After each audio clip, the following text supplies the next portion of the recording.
Avant, j'étais comme toi, je courais après l'argent tous les jours en ayant un seul objectif en tête, devenir le plus riche possible avant que tout ne change. Est-ce que tu te souviens du stage que l'on doit tous faire au collège en 3e qui, honnêtement, ne plaît à personne, sauf à moi? J'ai 14 ans à ce moment-là et je passe mon temps à perfectionner mon sport dans lequel par la suite j'ai fait des Coupes de France et même des Coupes du Monde, mais ce n'est pas tout. En parallèle, je commence à vouloir gagner de l'argent avec une ambition qui naît rapidement, devenir riche le plus vite possible. Et là, tu pourrais te dire que je suis né dans la misère, mais non. En réalité, je ne suis pas né riche non plus, mais juste assez de quoi vivre tranquillement et ne manquer de rien. Mais c'est là que je commets ma première erreur, ou plutôt mon premier apprentissage. En fait, je décide de faire mon stage dans ce que je voulais faire plus tard, c'est-à-dire monter mon propre magasin de vélo. Car je me dis que c'est le combo parfait entre ma passion et celle de faire de l'argent. Dans ma tête, avoir un magasin était le niveau le plus haut de réussite. Tu avais à la fois des employés sous tes ordres, tu pouvais rouler dans une belle voiture, avant de me rendre compte de mon erreur. En réalité, le travail était intéressant, mais décevant. J'ai compris en l'espace de 7 jours qu'il serait totalement impossible pour moi d'atteindre mon objectif en utilisant cette option. Et à ce moment précis, j'ai connu un vide profond. La seule option qui s'offrait à moi pour atteindre mon objectif financier venait de s'écrouler, sans en laisser de nouvelles derrière elle. Les mois et les années passent, je me retrouve au lycée, toujours sans réponse à ma question que j'ai un petit peu délaissée, jusqu'à un déclic qui devait me sauver, mais qui m'a plutôt condamné. On est en 2017, je suis en seconde et je connais la joie d'avoir un prof absent, donc je décide d'aller regarder YouTube dans un coin. Je suis toujours sans réponse à la question que j'ai délaissée depuis des mois et je me dis que ça pourrait être sympa de faire une simple recherche. J'ai commencé à taper simplement comment faire de l'argent facilement et je ne m'attendais absolument pas à ce que j'allais trouver. Évidemment, au début, je pensais tomber sur des vidéos d'arnaque, mais je me rends très vite compte qu'il existe un concept dont j'ignorais totalement l'existence. C'est tout simplement le business en ligne. Et au début, je n'y crois pas vraiment. Gagner de l'argent sur Internet me semblait impossible. Pour rappel, ma première solution, c'était de monter un magasin physique. Mais en y réfléchissant un petit peu, je me suis dit, qu'est-ce qui empêche réellement quelqu'un de gagner de l'argent sur Internet, en fait? En vérité, rien, et c'est comme ça que je suis tombé dans cette nouvelle réalité qui allait devenir la mienne. Celle de pouvoir se lancer avec 0 € tout en apprenant sur le tas les compétences clés pour réussir. C'est comme ça que j'ai d'ailleurs lancé mon tout premier e-commerce et que j'entendais de plus en plus d'influenceurs me parler d'argent et ça a complètement fait vriller mon cerveau. Voir des personnes gagner des millions par mois, exposer leur richesse et le tout à moins de 30 ans, je me disais avoir foiré quelque part et je n'étais pas le seul. J'ai même des amis à moi qui connaissaient un petit peu mon hobby autour de l'argent et qui sont venus me demander des conseils car eux aussi étaient matrixés par cette mode de l'entrepreneur. Et en parlant autour de moi, je comprends très vite que de nombreuses personnes en fait partageaient cet objectif. Et à cet instant-là, tu pourrais même croire que je me sois rendu compte rapidement de mon erreur, mais non. Il m'aura fallu plusieurs échecs et des années à courir après l'argent pour comprendre une seule chose. En fait, au lieu de me rapprocher de mon objectif de richesse, je m'en éloignais jour après jour. Mais paradoxalement, j'ai eu cette réflexion en regardant tout le chemin parcouru, mais malheureusement, tu ne pourras jamais la trouver à moins que je te la révèle. Pour ça, il faut que tu comprennes un concept qui peut te paraître un petit peu contre-intuitif. Avant tes 30 ans, dans 100% des cas, tu vas devoir privilégier tes connaissances et ton apprentissage à l'argent. L'une des grosses erreurs que j'ai faites et que tu fais certainement encore en ce moment, c'est de vouloir simplement gagner beaucoup à ton âge. Sauf qu'il y a de grandes chances que ton sacrifice d'apprentissage au profit de ton salaire te coûte beaucoup plus d'argent à long terme que tu ne le penses. Pour te donner un exemple concret, prenons cette chaîne YouTube. Je ne gagne pas énormément d'argent, pourtant j'y travaille plus de 20 heures par semaine. Je pourrais très bien à la place faire serveur afin d'avoir un deuxième salaire et gagner peut-être environ 740 € par mois en plus. Mais il y a un problème à cette solution. En effet, à court terme, je vais gagner plus, même bien plus qu'en gérant cette chaîne YouTube, pourtant à long terme, ça pourrait être des dizaines, voire des centaines de milliers d'euros sacrifiés. Il faut que tu saches que cette chaîne YouTube m'apprend énormément sur le marketing, le montage, le graphisme, la rédaction, même la gestion d'audience et j'en passe. Non seulement je développe des compétences clés pour le monde du travail qui m'ont servi d'ailleurs à trouver mon alternance, mais pas que. Si un jour je décide de monétiser cette chaîne YouTube et développer cette entreprise, eh bien il est possible qu'un jour j'aide beaucoup de monde et que je gagne bien plus que 740 €. En fait, en faisant ce sacrifice d'argent facile, je prends le risque de gagner une somme bien plus importante à long terme. Et dans la course à l'argent, il y a un autre problème auquel j'ai été confronté, tu le seras toi aussi rapidement. Tu dois comprendre que l'argent n'est rien d'autre qu'un résultat des actions que tu as mises en place qui, elles, ont un réel impact et sont mesurables. Quand tu joues un match de foot et que tu perds, bon, ça fait un petit peu râler, mais tu sais que tu as tes propres responsabilités et que pour le prochain match, tu vas pouvoir t'entraîner un petit peu plus dur afin d'augmenter tes chances de gagner car tu as le contrôle sur cette action. Par contre, quand tu perds un pari sur un match de foot, là, tu vas être en colère. Pourquoi? Parce que tu n'as aucun pouvoir sur la situation, mais encore pire que ça, tu ne pourras jamais la changer. Si tu te concentres sur faire de l'argent plutôt que de mettre en place les bonnes actions, en fait, tu es simplement en train de te détruire petit à petit, un peu à l'image de ce pari sportif. En plus, c'est pas comme si tu voulais faire simplement 200 € par mois. Au contraire, les normes ont complètement changé à cause des réseaux sociaux. 10 000 € par mois, devenir millionnaire ou même voyager 6 mois par an, attention, je ne dis pas que ces objectifs ne sont pas atteignables, mais ils ont pris certainement contrôle de ta réalité et de tes actions. Car quand tu as pour objectif d'atteindre uniquement ce résultat-là plutôt que de développer un projet qui te passionne, ça va être un tout autre domaine et voici la preuve. En fait, tu vas potentiellement rester à vie dans une prison dorée qui a le potentiel de s'effondrer sur toi à tout moment. Ajoute à cela en plus que le résultat n'est pas certain pour tout le monde. Si pour atteindre ces objectifs que tout le monde veut, il suffisait de travailler 12 heures pendant 6 ans, tu doutes bien que tout le monde le ferait. Mais quand c'est les mêmes règles du jeu, sauf que tu ne sais pas si à la fin tu vas devenir plus riche ou plus pauvre que tu n'étais, c'est là que ça change la donne. Alors oui, l'argent est incertain, tu as beau travailler dur et penser avoir le meilleur produit du monde, seul le marché te dira si tu as raison. Sinon, ça ferait un moment que les maçons seraient millionnaires et que les influenceurs toucheraient le SMIC, sans oublier le plus important. Effectivement, l'argent comme objectif, ça peut motiver, avoir la belle vie, les filles, les voyages, les voitures, mais pour combien de temps? Tu as certainement déjà vu des personnes autour de toi motivées uniquement par l'argent abandonner leur projet après 2 semaines quand ils sont confrontés à la dure réalité. En fait, c'est exactement comme à la salle de sport, les gens s'inscrivent, ils imaginent le physique parfait, ils commencent à s'entraîner jusqu'à un moment précis. Ce moment où ils réalisent qu'après 2 semaines, eh bien, rien n'a réellement changé pour eux et ils décident d'abandonner. Malheureusement, tu trouveras ce comportement à chaque fois que la gratification est différée. En d'autres termes, c'est quand le résultat va mettre un long moment avant d'arriver et dans ton cas, c'est une grave erreur, voici pourquoi. Aujourd'hui, si tu es entre 16 et 30 ans, tu es dans la période la plus propice à prendre des risques et attendre le résultat arriver. Non seulement tu n'es qu'à un tiers de ta vie, mais en plus tu as beaucoup moins de responsabilités. Tu n'as potentiellement pas d'enfants, peut-être pas de crédit, mais attention, ici c'est du cas par cas. Mais justement, ce manque de responsabilité, il va te permettre une chose, travailler sur un business qui ne va peut-être pas dégager du revenu tout de suite, mais qui t'offre la possibilité d'un futur revenu exponentiel. Tu connais probablement la courbe théorique du salaire d'un entrepreneur. Au début, on démarre de zéro jusqu'à monter petit à petit et exploser, arriver à un certain cap. Et pendant cette période de prise de risque, c'est justement à ce moment-là que tu es en train de développer des compétences indispensables à ta richesse future. Car c'est à ce moment-là que tu as encore une forte capacité d'apprentissage à travers les livres, les vidéos, les formations, peu importe, mais surtout que tu vas pouvoir passer à l'action rapidement. De mon côté, ça a notamment été le marketing, la vente et aussi la fidélisation d'une audience, mais pour toi, ça peut être tout autre chose et ne fais pas cette erreur. L'erreur de penser que pour devenir millionnaire, il faut uniquement être youtubeur ou lancer un business en ligne, c'est totalement faux. Certes, c'est la méthode la plus simple, mais c'est pas l'unique façon. Si ton truc c'est le tricot, l'écriture ou même la peinture, à toi de trouver un moyen de développer ton revenu en fonction de cette passion et ce n'est pas tout. En fait, l'objectif de tout ça est clair, utiliser l'effet cumulé de la vie. Tu connais certainement ce terme tiré de la bourse qui veut désigner un revenu exponentiel lorsqu'un investisseur réinvestit ses gains à chaque fois. Et bien ici, c'est exactement la même chose, sauf qu'on va le faire uniquement sur nos compétences et nos projets. Pour mieux comprendre, prenons l'exemple de Tom et de Bob. Tom, il a 18 ans, son seul objectif à l'heure actuelle, c'est de devenir millionnaire à 30 ans, et pour ce faire, il va avoir un petit job en parallèle de ses études, il va devenir serveur.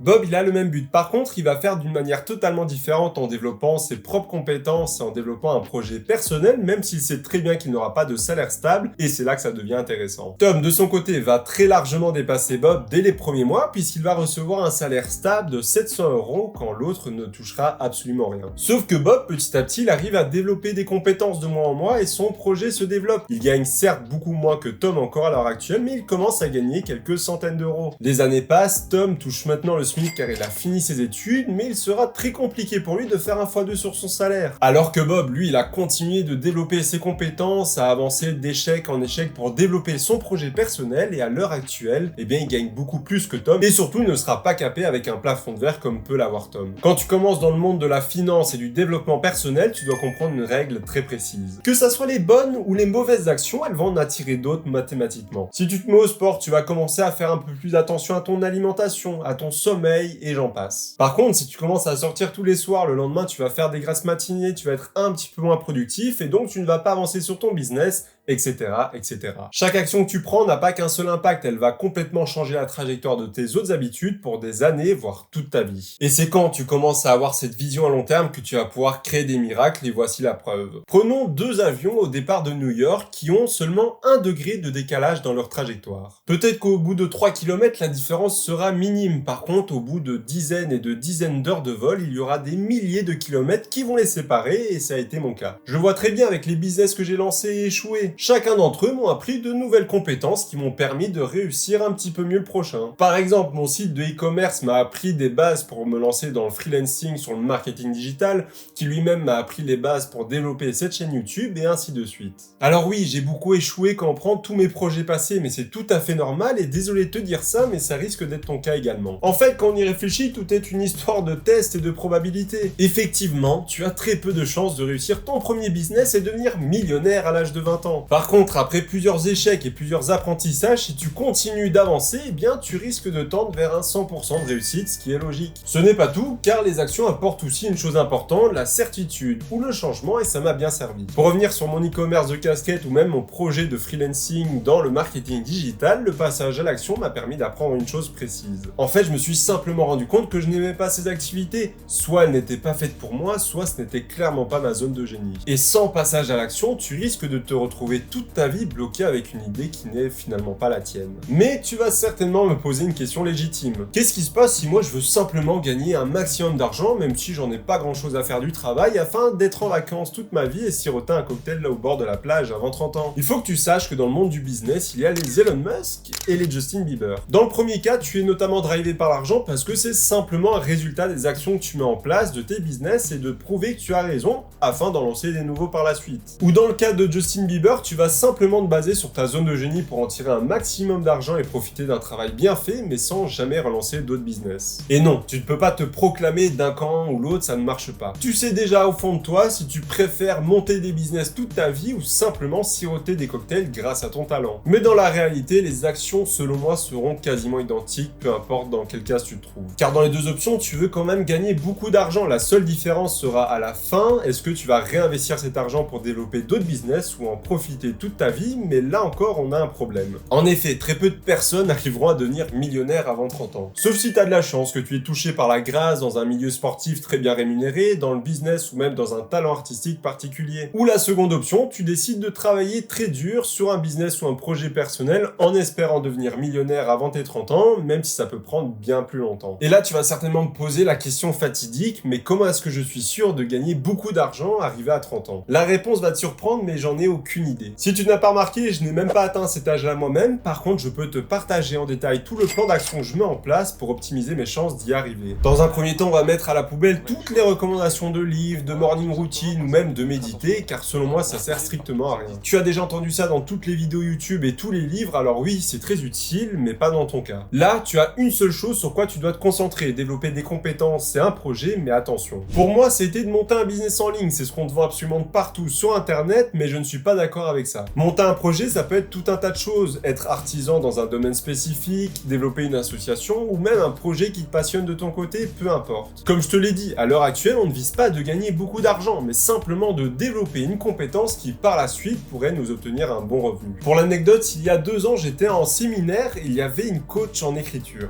Là, tu vas certainement me dire, mais qui est prêt à débourser de l'argent pour ça? Elle devait certainement gagner très peu d'argent, car ses clients devaient avoir très peu de moyens, mais détrompe-toi. Elle a décidé de cibler spécifiquement les entrepreneurs à améliorer leur image en écrivant un livre sur eux ou sur leur domaine d'expertise, et elle gagnait grâce à ça plus de 10 000 € par mois. Et pour revenir sur la mise en place de ton projet, il va aussi apporter une nouvelle dimension très intéressante qui sera la mise à jour de ton logiciel. Je donne souvent cette métaphore pour que tu comprennes que ton cerveau doit constamment être mis à jour, que ce soit par l'apprentissage de nouvelles compétences, que ce soit par le passage à l'action, la formation, peu importe. Malheureusement, la majorité des personnes finissent les études sous Windows XP et ne feront plus jamais les mises à jour tout le reste de leur vie. Et maintenant, on a bien avancé ensemble, tu as ton projet, tu apprends constamment et surtout, tu gagnes peut-être même un petit peu d'argent, mais il manque une chose essentielle. C'est le moment qui va être décisif dans ton évolution, mais qui peut aussi à la fois tout détruire. J'appelle ça cash out ou reinvest. On parle souvent de ce terme-là en fait dans les startups, c'est-à-dire que cash out, ça va être le fait de vendre son entreprise pour profiter des fruits de son travail, et à l'inverse, reinvest va simplement être le fait de réinvestir un maximum dans l'entreprise pour la faire grossir le plus vite possible. Et évidemment, tu t'en doutes, à ton stade, c'est pas le moment de cash out et de te prendre un salaire pour t'acheter le dernier iPhone. En fait, c'est très simple, tant que ton objectif n'est pas atteint, tu vas devoir réinvestir un maximum dans tes compétences et ton projet. Ça peut être des dépenses variées, comme des livres spécifiques à une compétence que tu as besoin d'apprendre, des formations, des outils pour ton business ou même du personnel. Et l'avantage de cette notion, c'est qu'elle s'applique à absolument tout dans la vie. Quand tu investis en bourse, tu dois attendre avant de retirer ton argent pour laisser fructifier, pareil dans le sport, dans les relations, dans l'alimentation, dans la santé, peu importe. Mais évidemment, pour cash out, donc pour retirer de l'argent, il faut encore que tu en gagnes, et là-dessus, c'est pas encore donné. Car les années que j'ai passées à échouer m'ont permis d'apprendre une chose difficile à admettre, mais que tu ne pourras jamais changer. Tu dois comprendre que le marché a toujours raison. Si tu fais une vidéo à 100 vues, ce n'est pas la faute de YouTube. Si ton business n'a pas de clients, si ton association ne rassemble personne, c'est de ta faute, car le marché a toujours raison. Et finalement, c'est une bonne chose, parce que tu vas pouvoir te servir de chacun de tes échecs pour apprendre ce que veut le marché et développer petit à petit un produit gagnant. Mais pour ça, il ne faut surtout pas oublier une notion essentielle que j'ai moi-même beaucoup trop négligée, qui est la remise en question. Pour tout avouer, j'ai fait cette erreur-là. J'ai moi-même continué le même style de vidéo pendant un long moment qui ne marchait pas, par peur en fait de repartir de zéro. Pourtant, à chaque fois que je fais, mes résultats augmentent drastiquement, j'atteins de nouveaux records, mais je suis malheureusement touché par le syndrome de l'entrepreneur. En effet, tu t'attaches forcément émotionnellement à ce que tu crées, tu ne veux pas comprendre ce qui ne marche pas en pensant que c'est les autres qui ont tort. Pourtant, la remise en question, ça va te permettre notamment d'améliorer peut-être un axe ou de faire un changement qui va pouvoir peut-être faire toute la différence dans les mois à venir. Mais malgré cela, je vais m'amuser à détruire tes ambitions de richesse dès maintenant. 95 voire 98% des personnes qui regardent cette vidéo n'atteindront jamais leurs objectifs financiers à cause de l'une de ces 5 erreurs, et une seule suffit à échouer. La première qui touche tout le monde, tu veux tout de suite et tu es trop pressé. Alors oui, c'est évidemment la faute de notre société qui a accès à tout à l'instant T en passant par des livraisons 24 heures, du sucre illimité et j'en passe. Et la plupart des personnes pensent qu'ils pourront devenir riches en entreprenant en l'espace de quelques mois, alors qu'il faudra en réalité peut-être même bien plus de 10 ans de travail acharné pour atteindre cet objectif. Deuxièmement, tu es tombé dans la mode de l'entrepreneur et non pas dans l'envie du style de vie.